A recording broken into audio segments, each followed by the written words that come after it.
Hi, everyone. So sorry that we are late. We just had a weird technical glitch with StreamYard, but we're here now. So welcome to Lurking for Legends, a live videocast where we talk with people from all walks of the publishing industry. I'm Christie Stratos, historical fantasy and historical suspense author. And my awesome co-hosts are epic fantasy author Richard H. Stevens and science fiction author David M. Kelly. Lurking for Legends is an interactive broadcast, and we encourage you to chime in with questions for our guests or comment on what you hear in the show. So tonight we are welcoming back audiobook narrator and author George Sirois. So welcome back, George. We're so glad to have you. Welcome back. Thank you. Thank you guys so much. I'm thrilled to be here. Awesome. So tonight, as you guys know, Lurking for Legends has changed up the way that we're doing things, and we're only doing live reads now once a month. So this is our first time just doing a live read, after our 100th episode. Very exciting.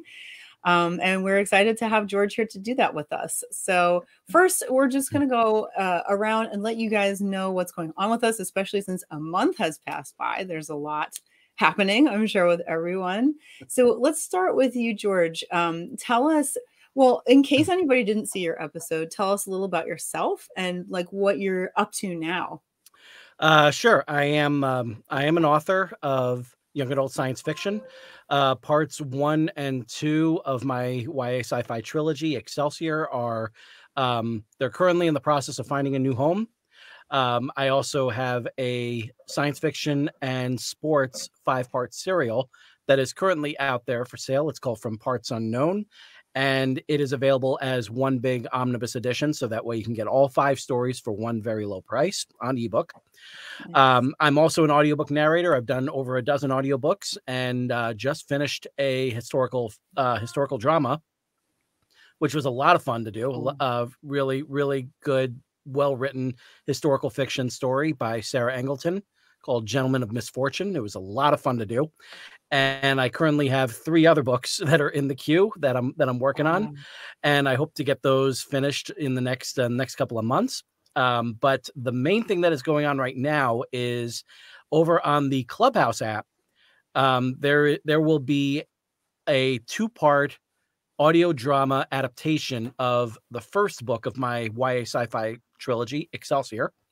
It will be going up live on Sunday, March 12th at 1 p.m. Central Time, 2 p.m. Eastern, and also on Sunday, March 19th, the same time. And we're going to replay part 1 before we go right into part 2. So if you can only make one, then definitely be there for the whole presentation of the show, which will be on Sunday, March 19th. So it has been an incredibly busy 2023 for me, and I am looking forward to I can't even say I'm looking forward to resting once all of these projects are done, because I also have to get back to writing part 3 of that trilogy. So it's very busy. I'm very, very grateful for all of these opportunities that have suddenly come my way all at once, but they're here, and I'm thrilled with it. So that's amazing. So much awesome stuff going on. I love the Clubhouse thing you're doing. That's really cool.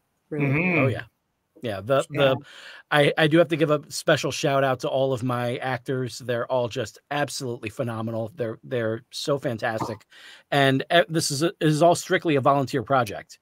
We're all doing this just simply for the love of entertaining. So we hope that you will all love what we will be bringing you as entertainment.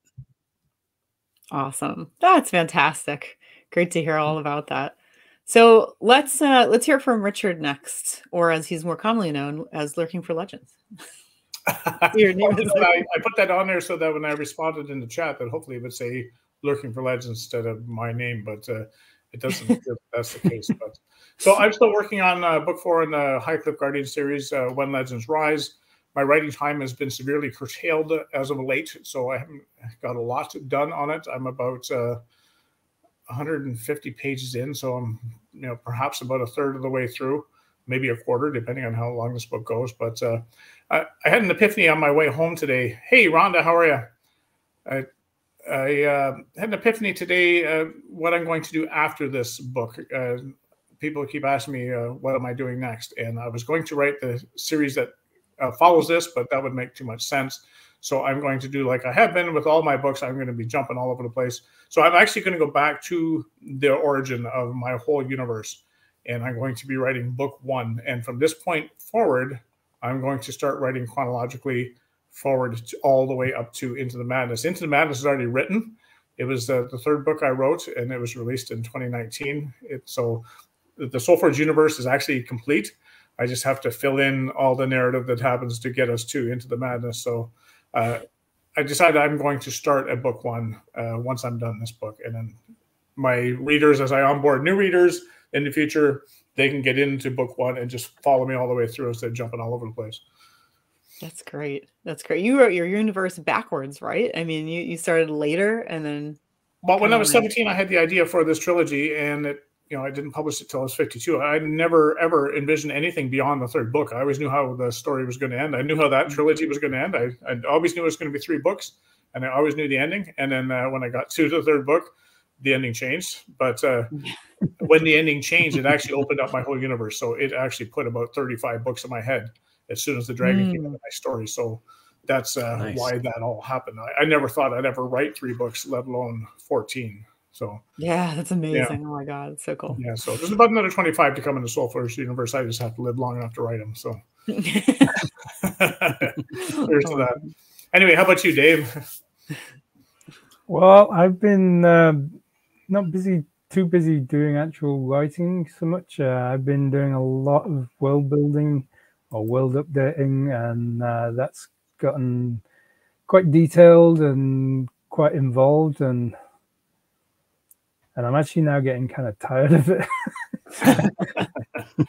It's kind of like, it's nice, kind of figuring things out and whatever. It's fun, but it's like I'm missing the writing. So it's like just like this week, I kind of like decided I'm going to have to put more time into actually writing. So as of this week, I'm back to adding word count to the 2nd of my Hyperion Jones books. So exciting. That's a good one. It's like I kind of I shelved it for a little while because I wasn't quite sure where I was going to take it, and then literally at the weekend I just kind of had this great little idea, and it's like, yes, there we go, that's what we need to do. So yes, the madness continues.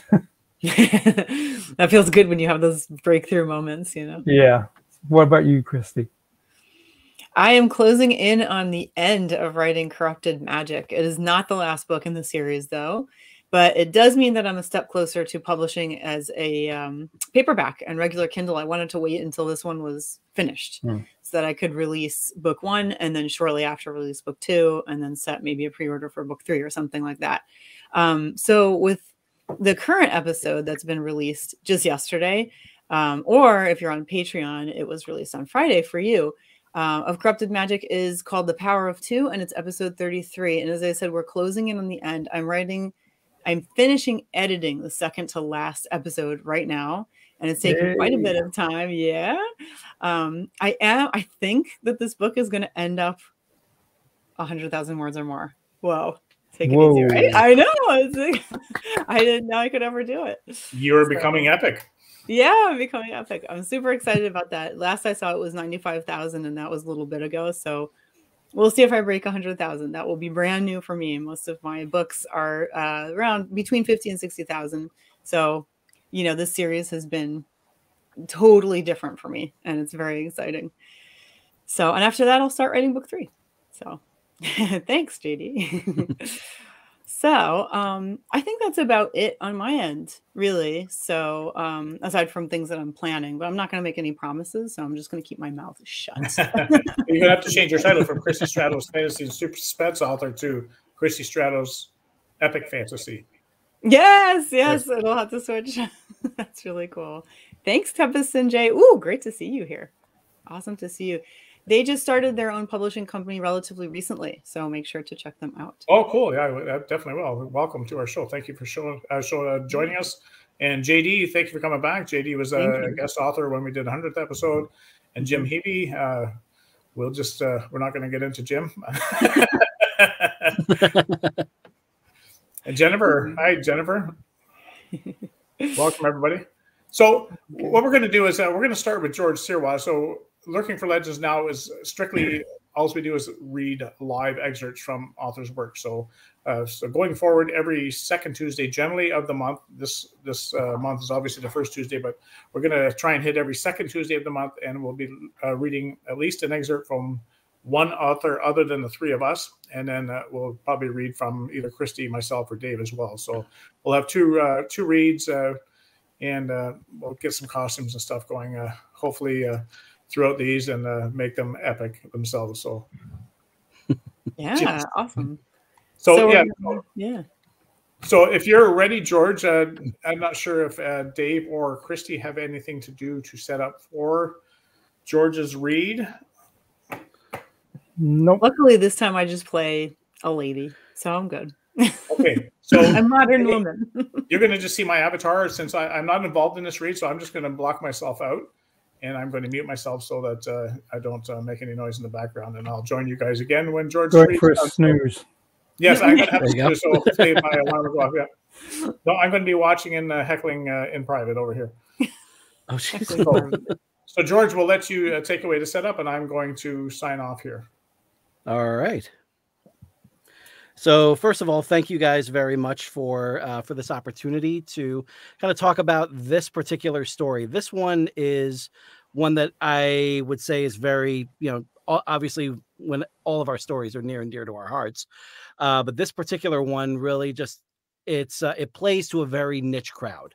So I will go ahead and just read you the quick scene setup that I have provided, and then I'll go into the narration, and Christie and David will be providing the voices for the characters that are going to be played in this particular scene. And this is an excerpt from part one of the 5-part serial from Parts Unknown. In the book, it is known as the Blunt Object Amendment. That's the name of part one. The setup is very simple. All Stephen Barker wants is to provide for his wife, Carrie, and his son, Tommy. And in the year 2058, the best way for him to do that is to be part of the last remaining sport in America, the Gladiatorial Combat League, or GCL. While he's doing his best to make the GCL roster, Carrie wants nothing to do with them. She's fully aware of how dangerous the sport is and how bloodthirsty the fans are. What she doesn't know is how corrupt the company is behind the scenes and the power struggle that's going on between the current GCL world champion and top babyface, good guy, Kyle Flight, and the head booker and main bad guy, or heel, Vornikai. She also doesn't know that the sport itself is being used by the U.S. government as a tool of distraction, and any rule changes that add to the carnage inside the ring also add to the despair of the general public outside the ring.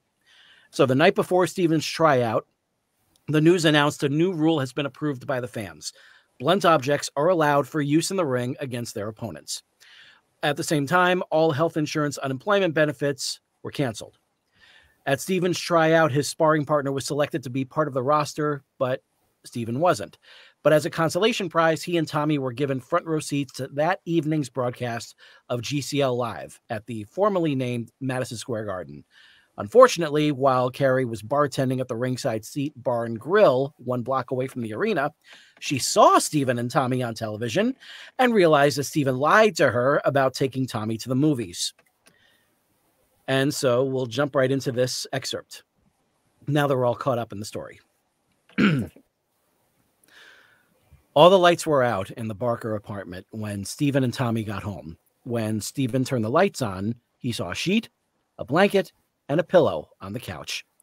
Carrie must have come home and already been asleep. Mommy expecting company? Stephen asked. Tommy yawned and shook his head no. Why don't you go to bed? It's late. You got your classes tomorrow. Tommy kissed his father on the cheek and ran to his bedroom, shutting the door behind him. Stephen glanced back at the pillow and blanket on the couch and walked into his bedroom.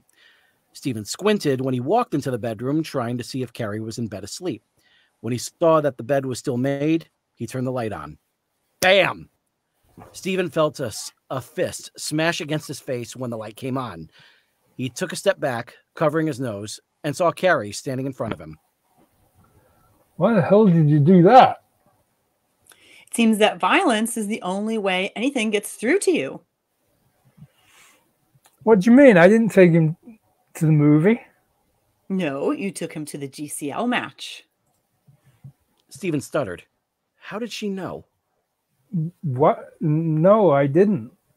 Carrie cut him off. Front row seats, too. Where'd you get the money for the tickets? Stephen stammered, trying to come up with some sort of answer. Please God, anything but the truth. His mind flashed to his friend and former co-worker who introduced him to Vern in the first place. I got them from Chuck's brother. Wrong again. I called Chuck. Stephen tried again, but couldn't think of anything to say. Maybe she used up her best punch on him already, he thought. Fine. They gave him out today at the tryouts. Tryouts? Carrie lashed out with a right jab and punched him again in the jaw, this time a little bit harder. Ow, Jesus, quit it. He was wrong. She did have another good punch in her. What did I tell you about that place? Carrie asked Stephen as if she was his mother. It was going to be a surprise if I got in. Stephen said, reeling in pain. A surprise. Oh, this was too much. Carrie added on, sarcastically. Oh, surprise, honey. I'm gonna die for the amusement of millions of morons. Stephen shut the door so Carrie's yelling wouldn't wake up Tommy. I wanted to get in so you wouldn't have to work at the bar anymore. I told you before that I don't mind working. I'm with Tommy during the day while he's doing his studies, and you're with him at night. Yeah, that was a real swell arrangement until my job was eliminated. And before that, we were just getting by. We're still getting by, Stephen, and we're doing it in a way that doesn't require you to get the shit beat out of you. You get to see your son every night. And I know it's not much, but we have the insurance that comes from your unemployment. Stephen walked around the room. This was just the spot he wanted her to arrive at. Not anymore. What are you talking about? Stephen reached into his pocket and pulled out his cell phone. He flipped to the page showing the dreaded message and held it in front of her face. The government cancelled health insurance coverage for everyone collecting unemployment. Carrie pointed at the touchscreen. You got this message yesterday, and you never thought to tell me this? What if I did something that put me in the hospital last night? I would have been thinking, oh, it's okay. We've got insurance. I'll be fine. Because if I got into the GCL, the insurance would have kicked in right away, and everything would have been fine. Carrie pushed Stephen's hand holding his phone away from her face and looked her husband in the eye. You still don't get it. I don't want you to be in the GCL. This is not a sport where you're having a drink with the guy you were in the ring with an hour ago. This is a sport that's getting more and more dangerous every week. I would be an idiot to even allow you to put yourself in harm's way. You want me to be without a husband? Do you want Tommy to be without a father? It's not just about having a job with insurance. Even when you were working at all those other bars, you haven't been writing, and we've barely been together for more than one night a week. She wasn't responding. At least for this moment, he had her attention. Think of it. You could write again. We could move out of Queens. We'll have enough credits to get into an apartment in Manhattan. Tommy won't just have his online notes and Marcia part-time for his education. We'll be able to get a government-issued tutor full-time. We wouldn't just be getting by anymore. Sure, I'll be doing some traveling, but the way the promotion is structured, there isn't as much as it was in the earlier days. For a moment, Stephen could see Carrie considering the idea, but she shook her head no. A tear rolled down her cheek as she said, It's not worth it. I don't want you in that life. I don't want Tommy in that life. And I'm not putting myself into that life.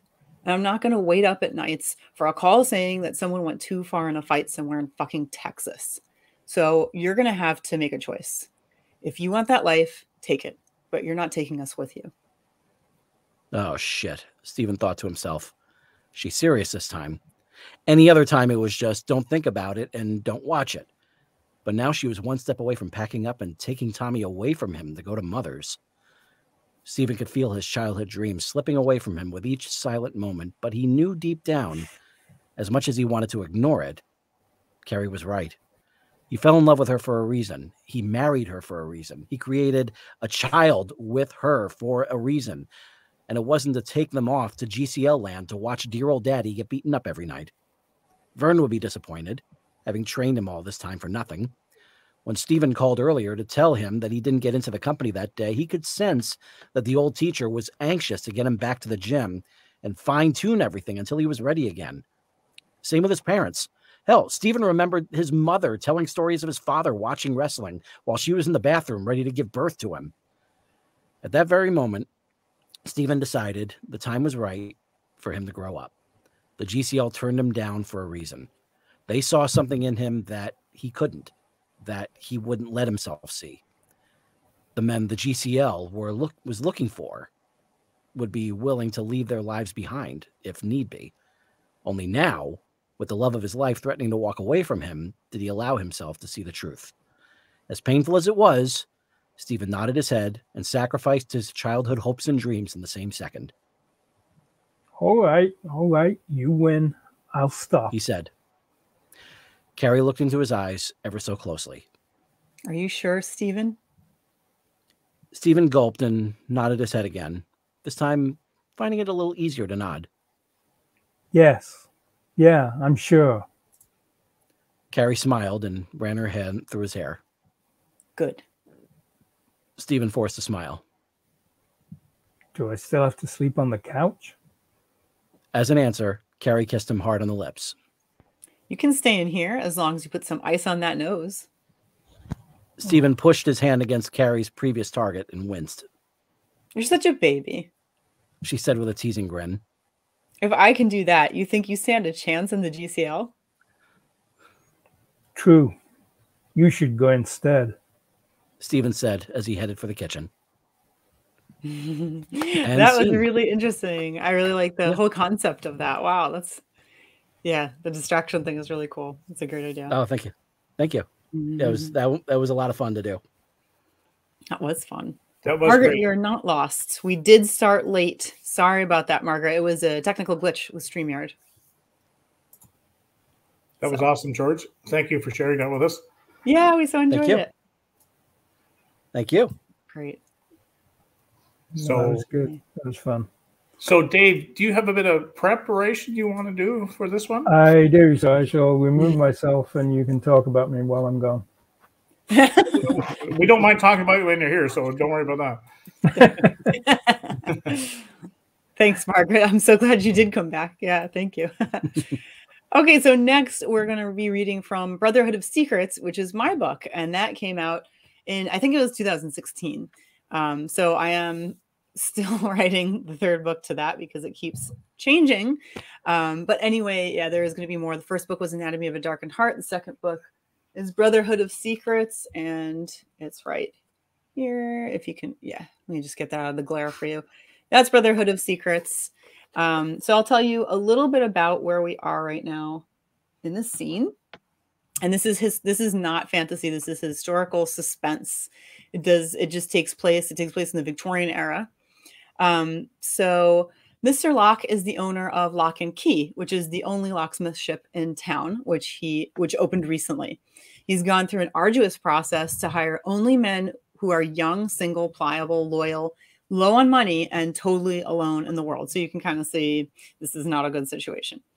One of the employees named Jude Wicks, he is the perspective we're going to read from today. And he's a violent and dangerous man with a really, really ugly past who Mr. Locke has under his thumb because he's desperate for his acceptance, especially fatherly acceptance. So at this point in the book, a man wanted to buy a lock from the shop where they all work. And the employees have been told to take down every customer's name and address, no matter what, into a ledger.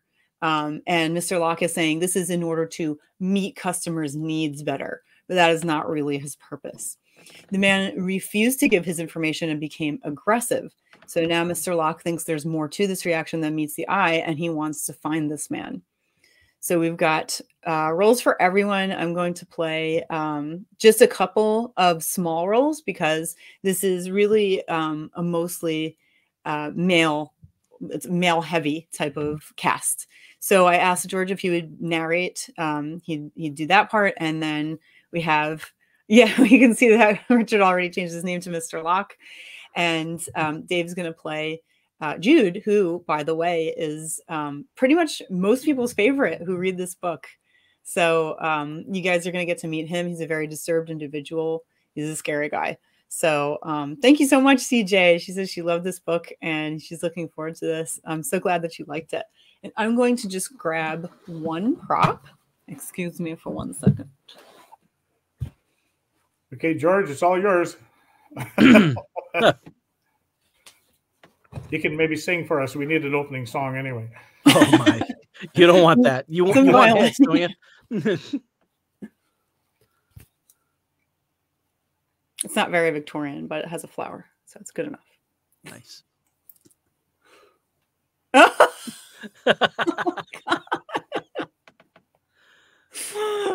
my god! So I told Richard that Mr. Locke has a beard and mustache, and this is what happened. That is a fabulous beard and mustache, Richard. Love it.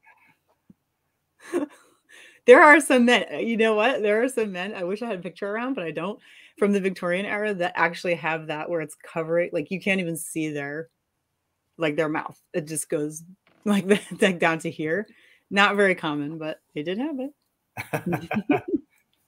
Well, it's funny because when I saw my part, the costume store doesn't really have much right now because it's not the right time of year. So I asked about wigs, and they didn't really have guy wigs. They had kind of like blonde wigs, but that didn't suit this. So this wig actually goes pretty well down to my waist. So it's actually a female wig. It's the only one with black hair, so I got it tucked in. And then I found this is the only beard I could find too. So I found a gnome beard, but I didn't think that would work. That's so funny. Oh my god. Well, David, where are you? David is missing. He's an important part. Thanks, Margaret. Yeah. So David, I think, is getting ready for his role as well. So I can just imagine what he's going to look like. That's going to be good. Shall we just wait a couple minutes for him? Let me see. He has the first line actually, right after we hear whose perspective this is, which we already know is Jude's, and the date and everything. So we'll just wait for him. Yeah, Richard's costumes are always. I wait for Richard's costumes every month. This is what I wait for. Well, it actually worked out quite well. I didn't have a part in George's because I had to get myself ready, and then I had CJ do my eyebrows because they're not very So I'm just going to check it. I'm seeing it says device is not connected for David Kelly there, and I just want to make sure that he's not having trouble. So I'm just going to do some riveting live on-air checking of messages here. And in the meantime, I'll tell you guys that even though this isn't a Victorian hat, what I have on it is an amaranth, and this specific type represented Love Lies Bleeding. It's also known as Love Lies Bleeding, and so that was really appropriate and has a lot to do with my first book in the series, Anatomy of a Darkened Heart. And there's not as much flower language in the second book, but in the first one, I actually had originally put this on here for Anatomy of a Darkened Heart anyway. So I hear the word amaranth all the time. It's actually one of my, I love that song when I'm writing. It's called The Amaranth. It's by, there's a group called Amaranth too. It's called By Nightwish. Amaranth. They sing a song called Amaranth. Oh, cool. But I never knew what an amaranth was. So what did you say was an amaranth? So if you look at this flower, this is one. There's two. There's a globe amaranth, and then there's this type. And it's longer, and typically it's even longer than this. It would normally keep going, but they, in Victorian flower language, it was known as Love Lies Bleeding. So, oh, you look great. That's appropriate. That really works. Yeah. You look similar to my cover for Corrupted Magic because they have the hat. And since you mentioned Love Lies Bleeding, that just reminds me of the Elton John song. Oh my God, look. So many songs. Isn't that great? I love it. Dave actually looks distinguished. How the heck did that happen? Who is that guy? Oh my goodness. I paid a lot of money for this.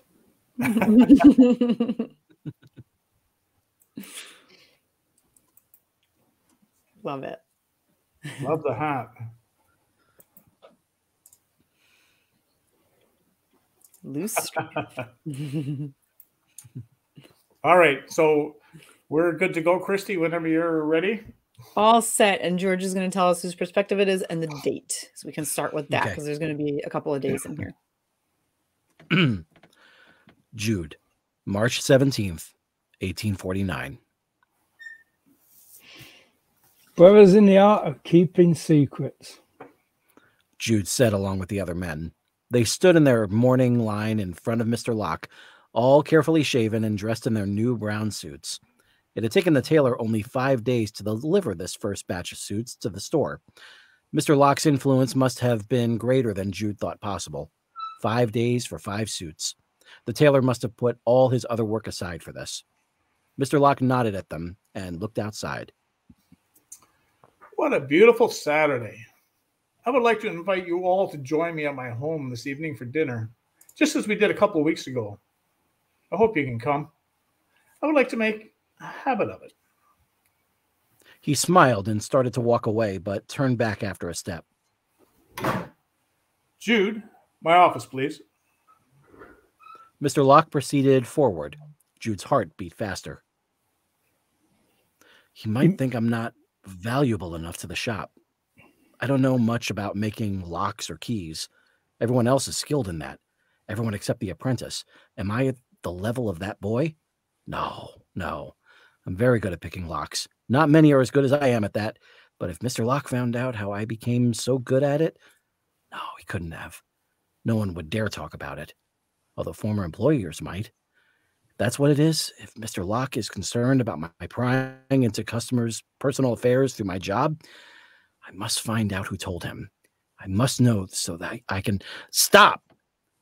Jude unclenched his fists. Everyone else had walked away, taken up their places elsewhere in the shop. Matthew and Luke stood behind the counter, Timothy a shadow behind them, but none of them looked at him, as if Jude's trances were something that they were used to. Perhaps that wasn't such a bad thing. Perhaps it was. Pay attention, just walk into Mr. Locke's office.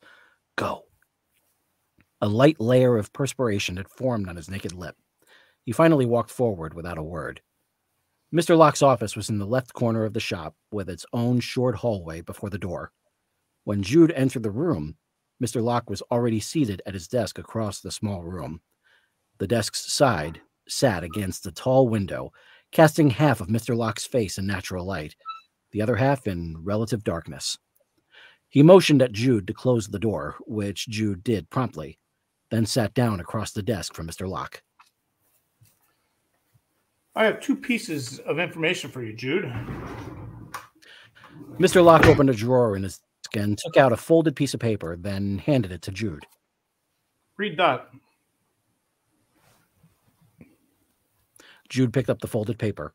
On the outside, it only said Mr. Locke's name.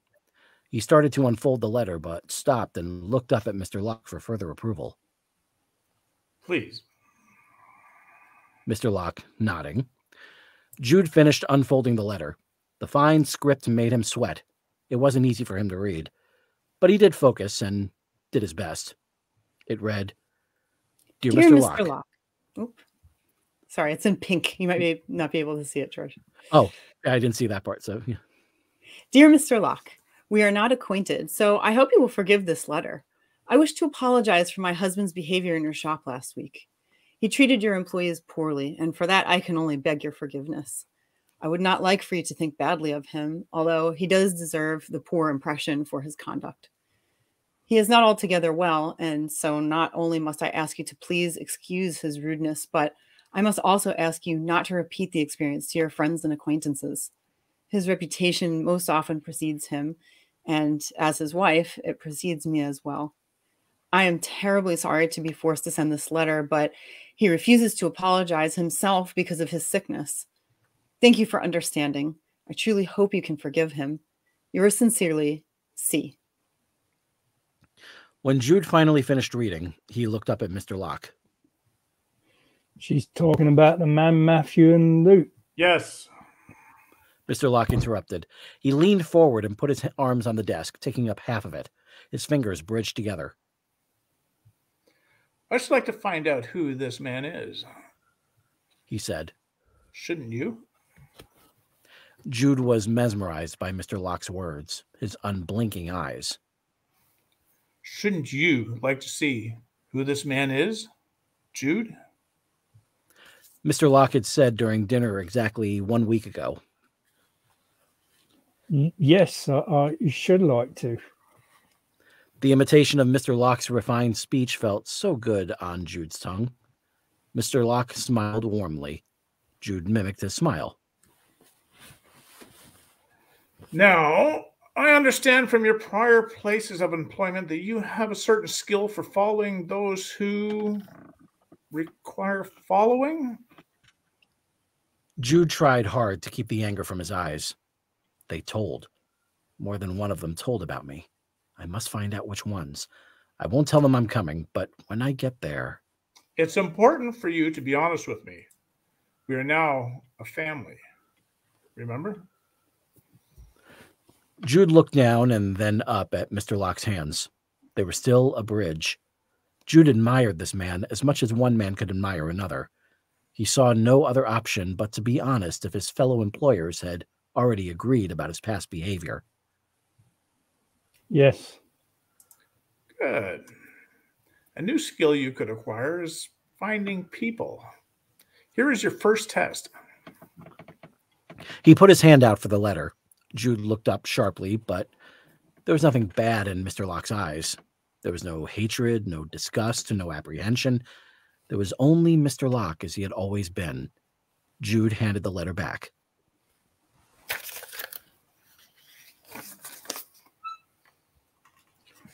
It's signed C, which could be either her first name or her last. I can't be sure which. She's also clearly married since she specifically says this man is her husband. We can make two additional assumptions: that she is well-bred, which is obvious in her writing, and that she may no longer physically appear well-bred because of the problem her husband has. It sounds to me, between the way she writes of him and his violent behavior, that he overindulges in drink or some other substance. Had he been very well dressed, it certainly would have stood out to Matthew and Luke, but they didn't notice what he looked like at all. That tells us he is not wealthy, or he is no longer wealthy. Jude couldn't help himself. He could feel his eyes oozing fascination, admiration, and he had no inclination to stop himself. He felt his body moving forward in the chair as if he could absorb even a small amount of Mr. Locke if he was only a little bit closer. Never had he felt so inspired. Finally, someone who understood him. Finally, someone who thought like him, only better, smarter. Yes. Jude wished he had something to add, something to immediately prove that he thought the same way as Mr. Locke, but he wasn't quite there yet. It was now even more obvious to Jude that he had much to learn, but it did seem that Mr. Locke was willing to teach him. It must have taken great trust for Mr. Locke to tell Jude all of this. Great trust. Don't you think, Jude, that if this lady took the time to write this letter to me, she must be quite concerned about my personal impression of the name she carries? Mr. Locke's eyes told Jude what answer he wanted to hear. It seems obvious. Jude said slowly, trying to phrase his words as well as Mr. Locke. That she cares very much what you think. That you not think badly because of her husband. Had he said it right? I think so too. Satisfaction flashed through Jude, but disappeared quickly as he tried to read Mr. Locke now. Jude could see a decision had been made, but that was all he could tell. It's important for us to find out more about this man. Men like this don't deserve apologetic, kind, well-mannered wives. It'll be best for us to know who he is, and naturally then we will know who she is as well. We have to watch others, Jude. We have to watch when no one else will. Jude held back a smile. This was what he was good at. This was what he had waited for his whole life. Someone who felt the same way he did. Not only did Mr. Locke share Jude's feelings, but he seemed to be a master in taking action on them. The way he phrased things, his approach, it was a form of science. What a brilliant man. I understand. Jude tried not to let happiness saturate his tone. I know where to start. I'll bring back everything I find out. He stood up to go. Just one more thing. Oh, that's right. I'm sorry. Not I'm sorry. I apologize. Or apologies is far more elegant. I apologize. Jude said without hesitation. Good. Mr. Locke said. Jude sat down again. Watch for a freckled young boy, younger than Timothy. If you see him around the shop, get rid of him. That boy used to be Timothy's brother, but now we are his family. I don't want him confusing Timothy. Of course. And don't mention my instructions to anyone, not even your brothers here. All of what we just discussed is only between you and me. Just between us. Jude repeated eagerly. Mr. Locke nodded in dismissal. Jude rose, left the room, and closed the door behind him. He stood in the short hallway for a moment, leaning against the wall with his eyes closed. He absorbed these secrets, breathed them in deeply, felt them draw himself and Mr. Locke closer together, regardless of the door separating them. A secret meant trust, but it also meant a permanent bond that would never dissolve. It meant always. Jude pinched the smooth fabric of his suit between his fingers. His clothes were a physical sign of Mr. Locke's trust, and now there was something special that only the two of them shared. Forever. Jude, March 22nd, 1849. Jude assumed an air and polished speech he'd practiced heavily alone in his apartment. He hoped it was close to Mr. Locke's. Back straight, eye contact, assertive, polite, but in command. I'd like to ask you a question in confidence. The man across the counter at Antival's locksmiths nodded. Of course, sir. Has a man come to your shop who was rather aggressive? The employee frowned, tilted his head, and looked down. I hate to ask questions like that about someone who may have entered your shop. Jude said stiffly. And I would never insinuate that this establishment draws that kind of rabble. It's more for my own interest. You see, there's a man who needs help. He has a wife, and his habit has cost her quite a lot in both reputation and fortune. I'd like to help them both. I know of a place where each sort can receive treatment without great expense. But I don't know the family name nor where I might find them. Only that he has left the same poor impression in many shops. The man nodded. I know the one. Took a padlock from our shop without even paying. Threatened me personally not to tell a soul or he'd come back for me. He was a big man, tall and broad-shouldered. I found out afterwards from another shop owner that his last name is Griggs. I hope you can help him. Just don't tell him I had anything to do with it. I won't. And who was the other shop owner who dealt with Mr. Griggs? Jude, March 23rd, 1849. Brothers in the art of keeping secrets. The morning tradition was quickly becoming natural. Mr. Locke, may I see you privately? Jude asked, hoping his brothers would notice his improved speech. Yes, of course. Mr. Locke led the way to his office. Jude closed the door behind them and sat down in his chair. Gabriel Griggs is the name of the name of the woman's, the lady's husband, the one from the letter. He felt as if he couldn't get the information out fast enough.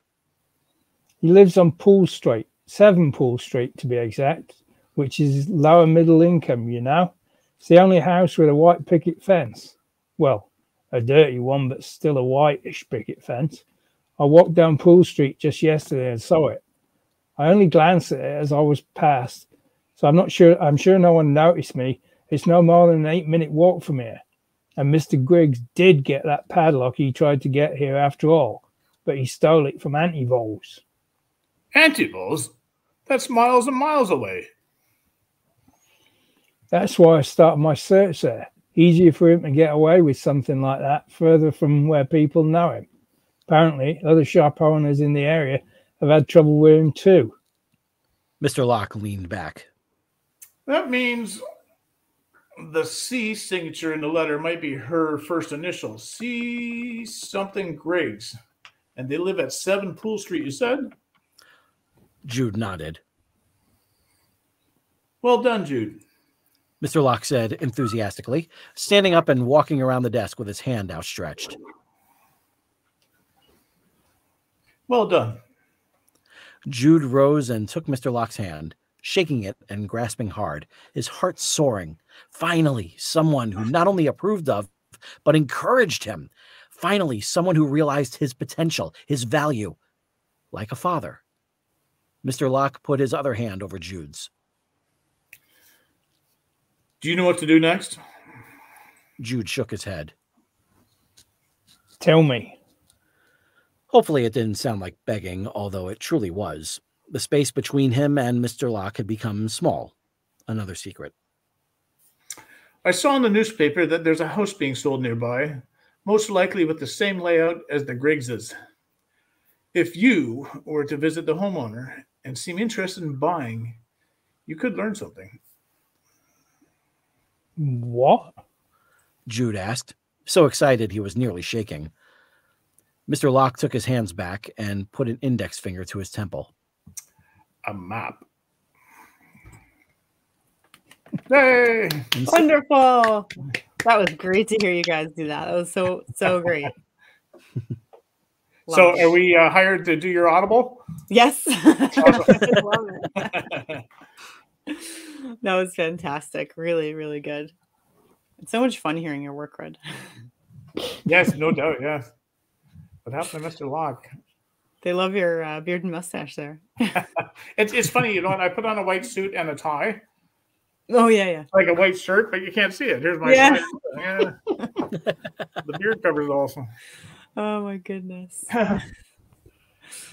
Oh, thank you, Tempest and Jay. Thank you. Thank you all for sticking around and listening to both of our excerpts. We had a lot of fun doing them. I love these. Mm-hmm. They're great. And thank you for your patience. We were supposed to start at 8, and we're pretty punctual. We generally always start at 8. I make sure that we get going at 8.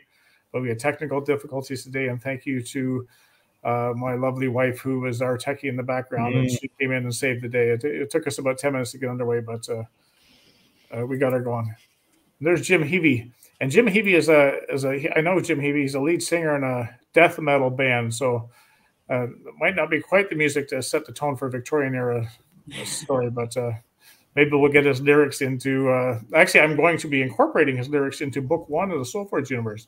Oh, cool! Wow, yes. That's really cool. So my original novel, Soulforge, I started out with this long poem, and everything hinged on that poem. So I'm going to start the actual original book of the whole series with the lyrics from Jim Heavey's song. That's cool. That's really nice. Mm-hmm. Yeah, it's nice to have a bit of poetry in the books as well. Yeah, definitely. So thank you, George, for joining us today. And, thank you. Thank you for having me. Yeah, no, awesome, man. So just again, to recap, where can people find your books? You can't find Excelsior and its sequel, Ever Upward Part 2 of the Excelsior Journey, anywhere else right now except for Audible, because they're currently only available on, as audiobooks. But you can also find, From Parts Unknown as on both paperback and ebook on Amazon and any other place available.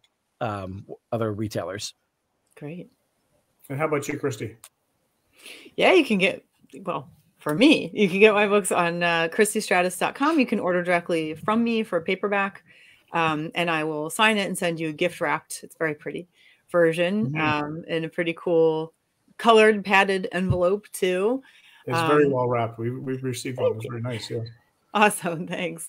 And they're also on Amazon and Barnes & Noble, Kobo. I think there's like one book missing. If you're looking for Corrupted Magic or Grimoire Society of Dark Acts, that is on Kindle Vella. So just go to Amazon. That's where you're going to find that. Otherwise, you can join my Patreon, which is patreon.com/Christie Stratos. And you're going to find, you're going to have access early to every episode of Corrupted Magic and any episode in the entire series going forward. And you can read Grimoire Society of Dark Acts straight through right now. So those are the places where you can find my books. Awesome. So thank you both again for sharing your work with us. I'm sure our viewers really enjoyed it. Next month, it was going to be the second Tuesday of April, and I should have had that queued up. Whatever that second Tuesday is, we'll be featuring Derek Bourne, who is writes about dinosaurs. So I'm looking very much forward to David's costume.